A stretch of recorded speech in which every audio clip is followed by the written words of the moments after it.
Biografía de Napoleón Bonaparte o Napoleón I. Audiolibro 1x3. Ajaccio, Córcega, 1769, Santa Elena, 1821, militar y estadista francés. Como primer cónsul, 1799-1804, y emperador de los franceses, 1804-1814, dirigió los destinos del país y llevó a Francia a ejercer la hegemonía europea tras una serie de brillantes campañas militares por las que ha sido considerado uno de los mejores estrategas de todos los tiempos. Aunque acabó con la república surgida de la Revolución Francesa para centralizar el poder en torno a su figura, conservó parte de las conquistas revolucionarias y contribuyó a su difusión por todo el continente.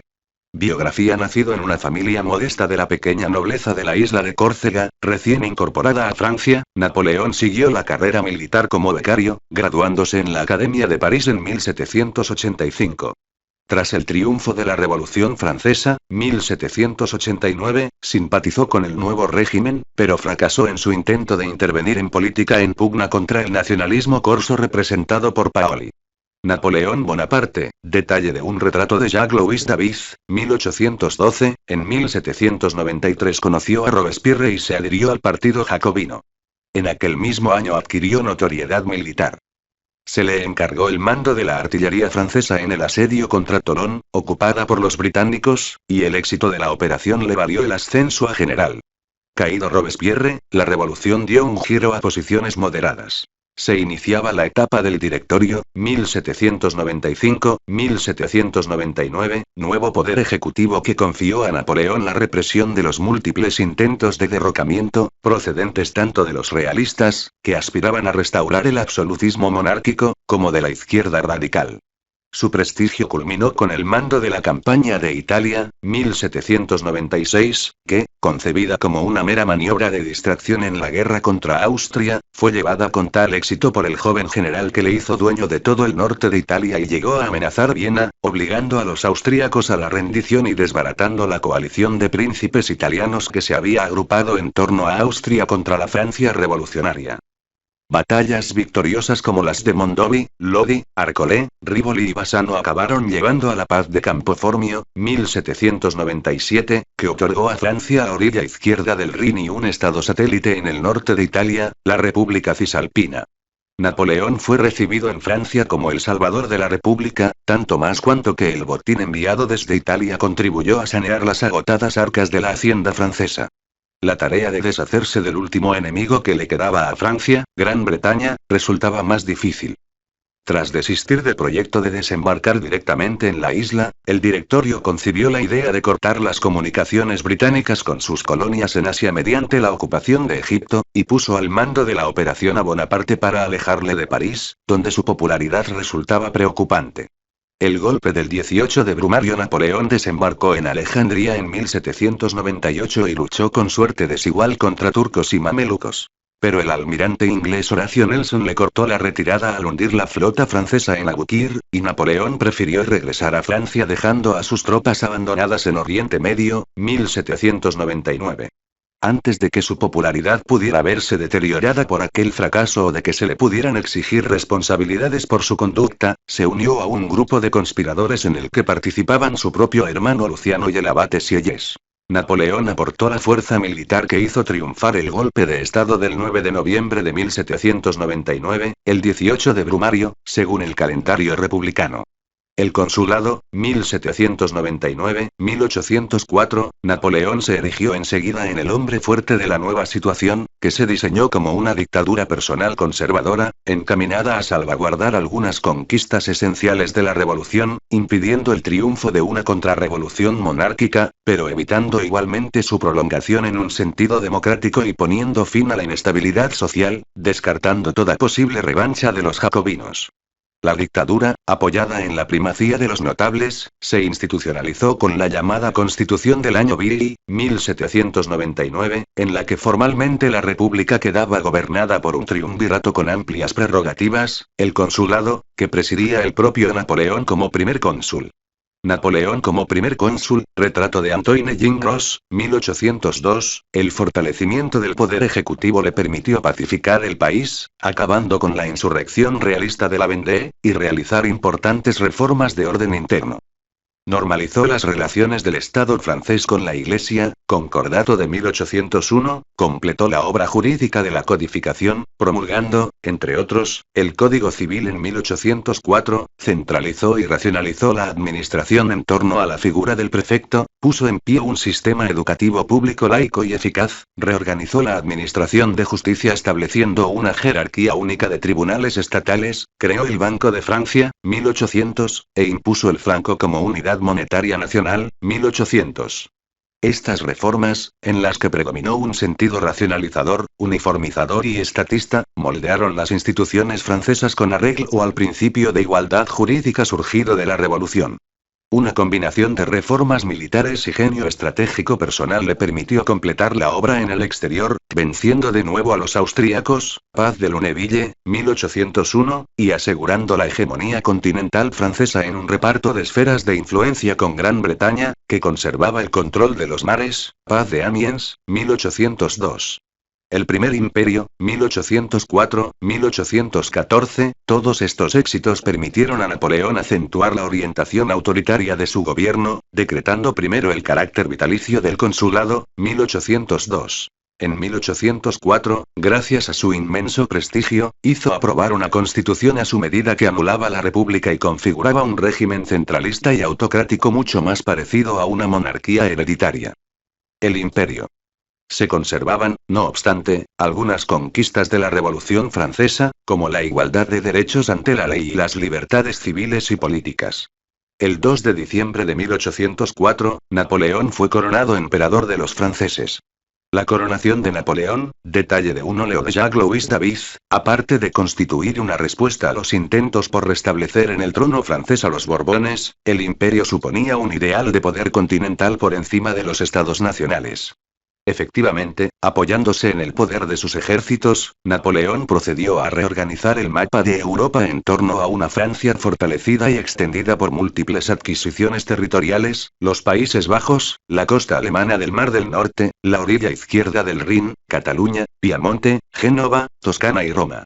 El propio Napoleón se hizo coronar rey de un nuevo reino de Italia, y situó a otros miembros de la familia Bonaparte como soberanos de estados satélites en Nápoles, el mariscal Joachim Murat, cuñado suyo, España, José I Bonaparte, Westfalia, Jerónimo Bonaparte, y Holanda, temporalmente entregada a su hermano Luis Bonaparte.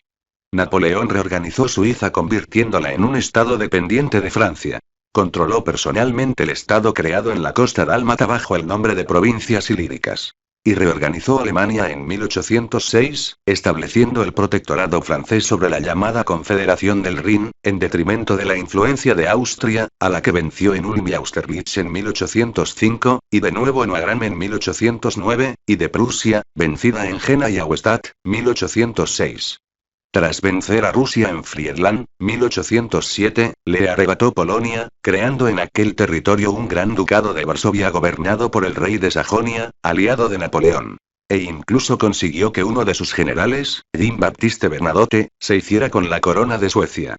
Controlada la práctica totalidad de Europa occidental, el poderío naval de Gran Bretaña le impidió una vez más doblegar a este último enemigo, Batalla de Trafalgar, 1805. Intentó entonces rendir a Gran Bretaña mediante un bloqueo continental que la aislara de los mercados europeos, Decreto de Berlín, 1806, pero los perjuicios fueron mayores para los comerciantes europeos que para la economía británica.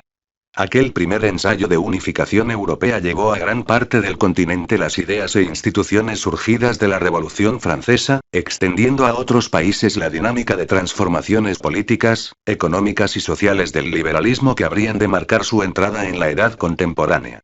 La batalla de Austerlitz, 1805, las ambiciones napoleónicas, sin embargo, topaban con demasiados enemigos. Nacionalistas, liberales, católicos, tradicionalistas y víctimas del bloqueo continental. La invasión de España, 1808, dio lugar a una insurrección permanente en la península ibérica, con una lucha guerrillera que absorbería grandes recursos humanos y financieros del imperio. El posterior intento de invadir Rusia en 1812-13 le permitió tomar Moscú, pero hubo de retirarse ante la estrategia rusa de tierra quemada y de rehuir las batallas decisivas. La retirada del gran ejército del emperador constituyó un desastre por el efecto combinado del clima, las grandes distancias y el acoso enemigo, iniciándose entonces el derrumbamiento del sistema napoleónico, 1813. Una gran coalición de todos los enemigos de Napoleón, con Rusia, Austria, Prusia y Gran Bretaña a la cabeza, acabó por consolidarse y derrotarle en la batalla de Leipzig, 1813. El emperador tuvo que retirarse hasta territorio francés, mientras veía esfumarse su anterior poderío en el resto de Europa.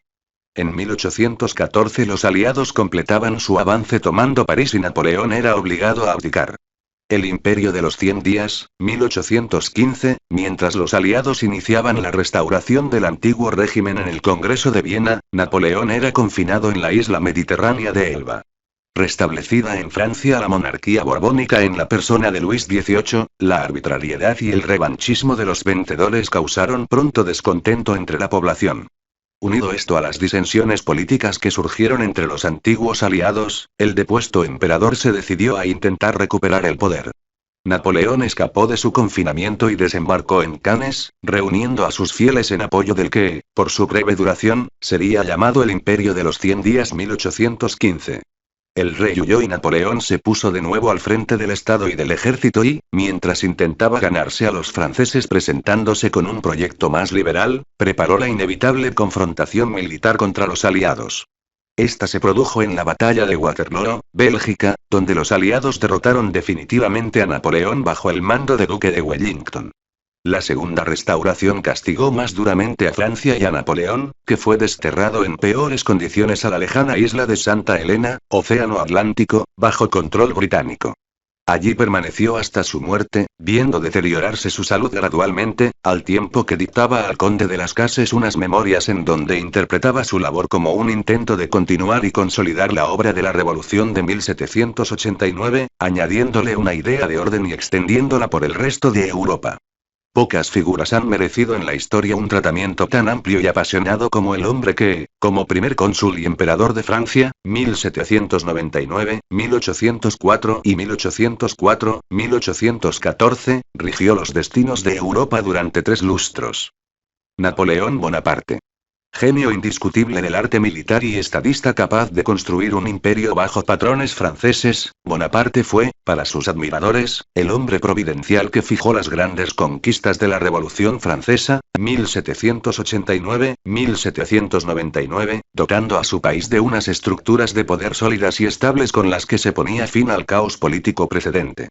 Sus enemigos, por el contrario, vieron en él la encarnación del espíritu del mal y Perlín https www.biografiasividas.com/biografía/c/chateaubriand.htm Chateaubriand, un déspota sanguinario que traicionó la revolución y sacrificó la libertad de los franceses a su ambición desmedida de poder, organizando un sistema político autocrático. Napoleón Bonaparte, retrato de Jacques-Louis David, 1812, las claves del rápido encumbramiento de Napoleón se encuentran en 2 pilares fundamentales. Su innegable genio militar y su capacidad para sustentar un sistema de gobierno en principios comúnmente aceptados por la mayoría de los franceses. Bonaparte fue primero, y ante todo, un estratega, cuyos métodos revolucionaron el arte militar y sentaron las bases de las grandes movilizaciones de masas características de la guerra moderna. Partiendo de una novedosa organización de las unidades y de una serie de principios, concentración de fuerzas para romper las líneas enemigas, movilidad y rapidez, que serían puntualmente ejecutados de acuerdo con unas maniobras tácticas planificadas y ordenadas por Napoleón en persona, sus ejércitos se convirtieron en máquinas de guerra invencibles, capaces de dominar Europa y de elevar a Francia hasta su máxima gloria. Junto a la evidente relación entre los éxitos militares y la admiración popular, la consolidación del poder napoleónico también obedeció a que su principal protagonista supo captar los deseos de una sociedad que, como la francesa, se sentía exhausta tras la anarquía y el desorden que habían caracterizado la dirección política del Estado durante el decenio revolucionario, 1789-1799. Al servicio del directorio, el general Corso había obtenido brillantes victorias en sus campañas contra las monarquías absolutas europeas, aliadas contra Francia en un intento de acabar con la revolución.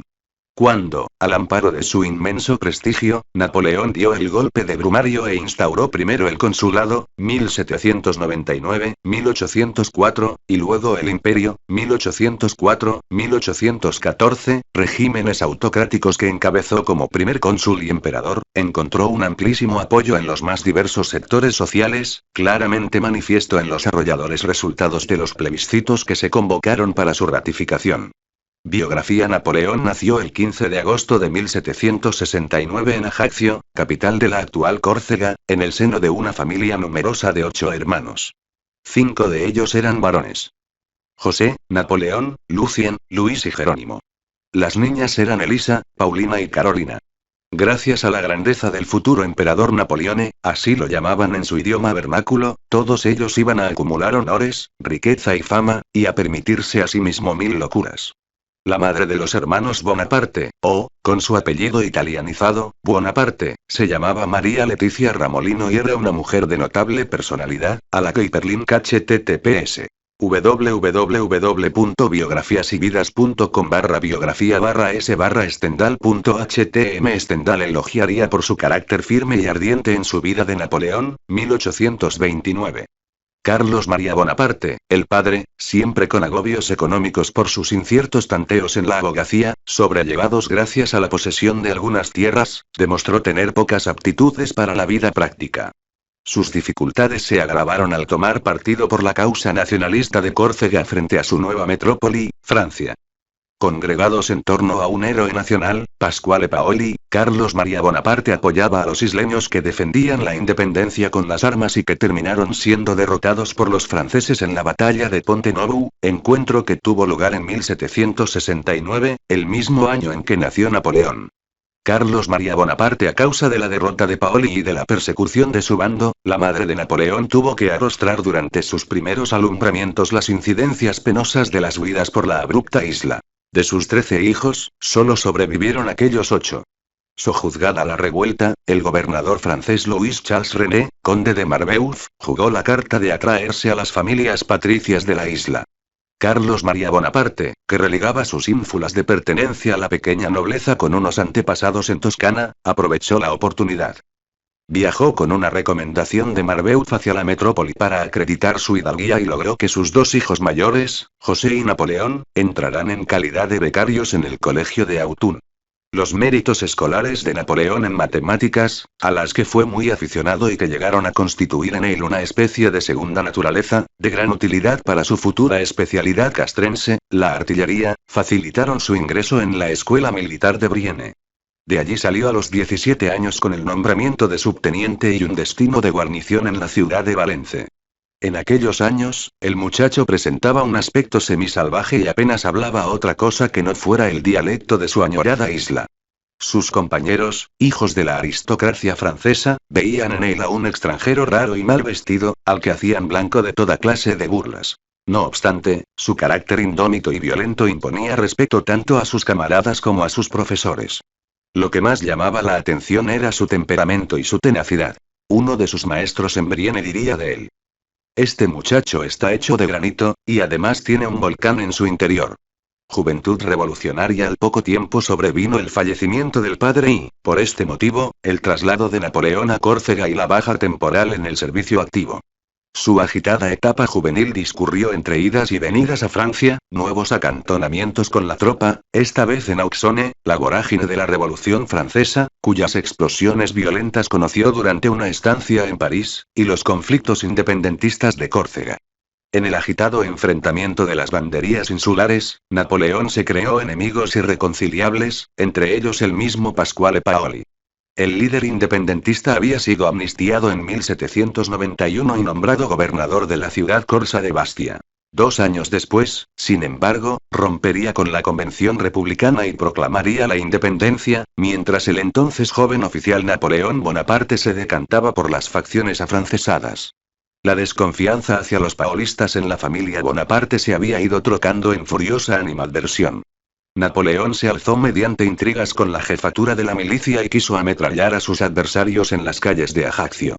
Pero fracasó y tuvo que huir con los suyos, para escapar al incendio de su casa y a una muerte casi segura a manos de sus enfurecidos compatriotas.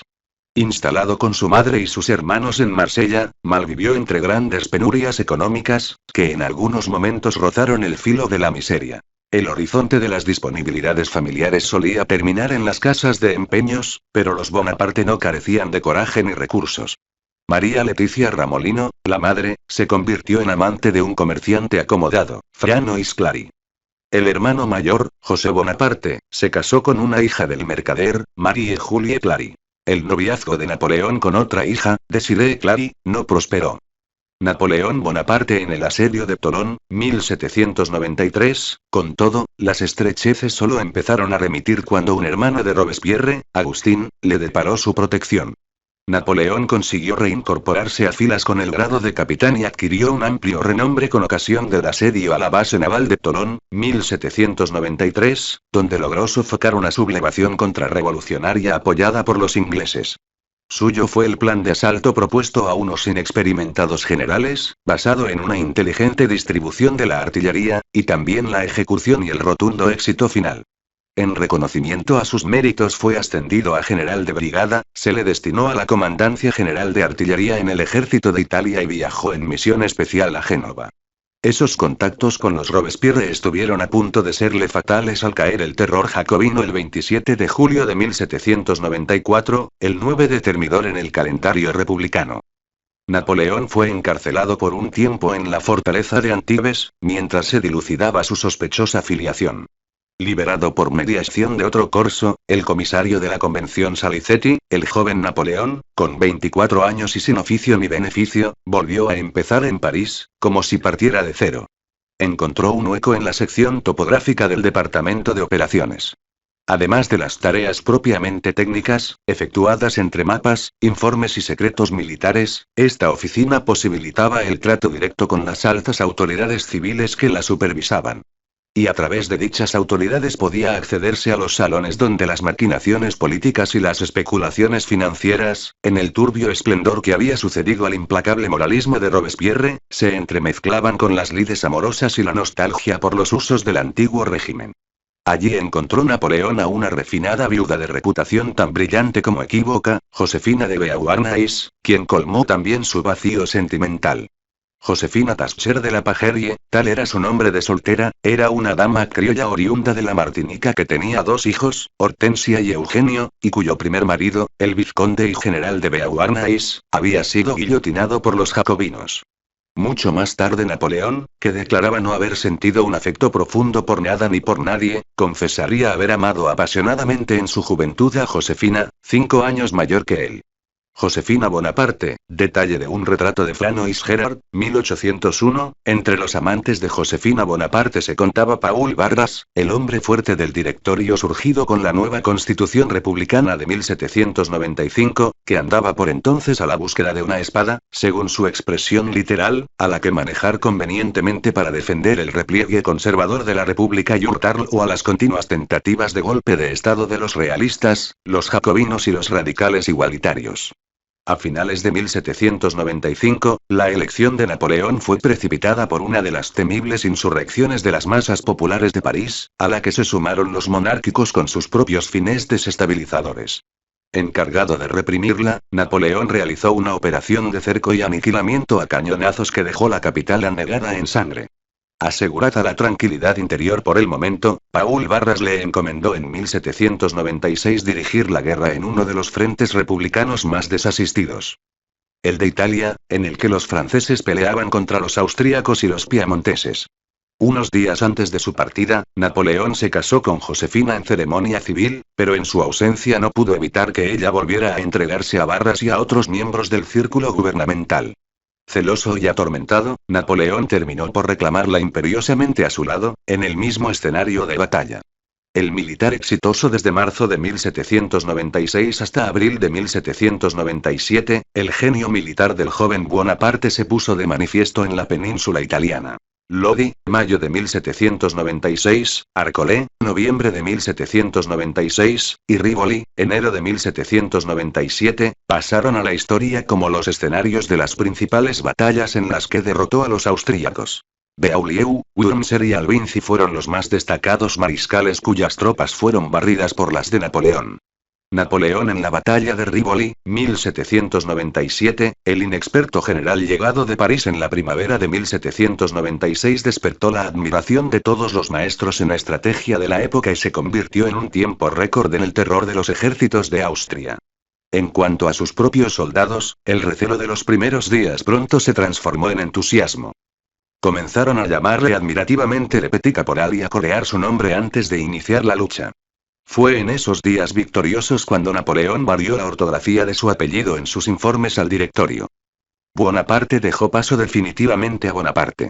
Aquel general de 27 años transformó unos cuerpos de hombres desarrapados, hambrientos y desmoralizados en una formidable máquina bélica que trituró el Piamonte en menos de 2 semanas y, de victoria en victoria, repelió a los austríacos más allá de los Alpes.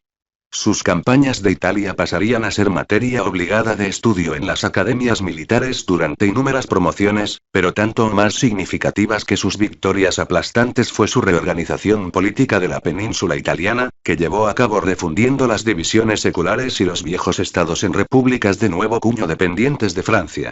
El rayo de la guerra se revelaba así simultáneamente como el genio de la paz. Lo más inquietante era el carácter autónomo de su gestión. Hacía y deshacía conforme a sus propios criterios y no según las orientaciones de París. El directorio comenzó a irritarse.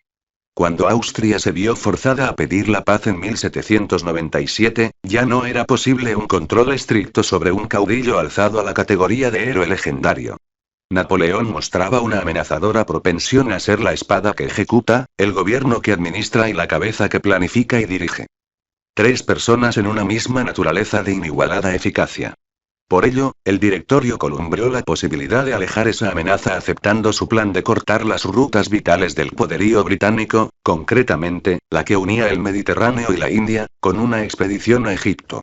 Así, el 19 de mayo de 1798, Napoleón embarcaba rumbo a Alejandría, y 2 meses después, en la batalla de las pirámides, dispersaba a la casta de guerreros mercenarios que explotaban el país en nombre de Turquía, los mamelucos, para internarse luego en el desierto sirio.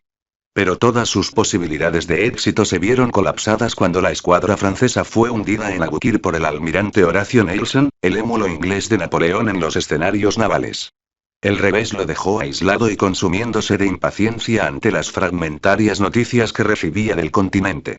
En Europa, la segunda coalición de las potencias monárquicas había recobrado las conquistas de Italia, y la política interior francesa hervía de conjuras y candidatos a asaltar un estado en el que la única fuerza estabilizadora que restaba era el ejército. Finalmente, Napoleón se decidió a regresar a Francia en el primer barco que pudo sustraerse al bloqueo de Nelson. Nadie se atrevió a juzgarle por deserción y abandono de sus tropas. Recaló de paso en su isla natal y repitió una vez más el trayecto de Córcega a París, ahora como héroe indiscutido. Primer cónsul en pocas semanas organizó el golpe de estado del 9 de noviembre de 1799, el 18 de Brumario según la nomenclatura del calendario republicano, para el que contó con la colaboración, entre otros, de Emmanuel Joseph Sieyès y de su hermano Luciano, el cual le ayudó a disolver la Asamblea Legislativa del Consejo de los 500, en la que figuraba como presidente. El golpe barrió al directorio, a su antiguo protector Paul Vargas, al Consejo de Ancianos, a los últimos clubes revolucionarios y a todos los poderes existentes, e instauró el consulado. Un gobierno provisional compartido en teoría por 3 titulares, pero en realidad cobertura de su régimen autocrático, sancionado por la nueva Constitución napoleónica del año 1800. El golpe de Brumario. Napoleón disuelve el Consejo de los 500, óleo de Flanois Bouchot, aprobada bajo la consigna de la revolución ha terminado, la nueva constitución restablecía el sufragio universal, que había sido recortado por la oligarquía del directorio tras la caída de Robespierre. En la práctica, calculados mecanismos institucionales cegaban los cauces efectivos de participación real a los electores, a cambio de darles la libertad de ratificar los hechos consumados en entusiásticos plebiscitos. El que validó la ascensión de Napoleón a primer cónsul al César la provisionalidad arrojó menos de 2000 votos negativos entre varios millones de papeletas. El consulado terminó con una larga etapa de anarquía y desórdenes. En cuanto tuvo todo el poder en sus manos, Napoleón demostró que no era solamente un general audaz, preocupado por manipular mediante la diplomacia o la guerra los complejos resortes de la política internacional, sino que también estaba interesado por procurar bienestar a sus súbditos y podía actuar como un brillante legislador y administrador. En los años inmediatamente posteriores a su proclamación como cónsul, la obra de reforma, recuperación y reparación que realizó fue espectacular y admirable. Bonaparte introdujo cambios en la administración, dando a Francia instituciones que han llegado hasta hoy, como el Consejo de Estado, las prefecturas y la organización judicial, acabó con las guerras civiles que asolaban la zona oeste del país e instauró una política financiera eficaz que permitió poner fin al déficit acumulado durante la Revolución. A estos logros en el interior se sumaron nuevos éxitos en el exterior. El 14 de junio de 1800 volvió a hacer un derroche de su genialidad como militar al aplastar de nuevo a los austríacos en la renombrada batalla de Marengo, obligándolos a firmar la paz de Lunéville al año siguiente. Además firmó con el Papa el Concordato de 1801, que preveía la reorganización de la Iglesia de Francia y favorecía el resurgimiento de la vida religiosa tras los desmanes cometidos en los momentos culminantes del período revolucionario. Audiolibro generado por Leer con los oídos.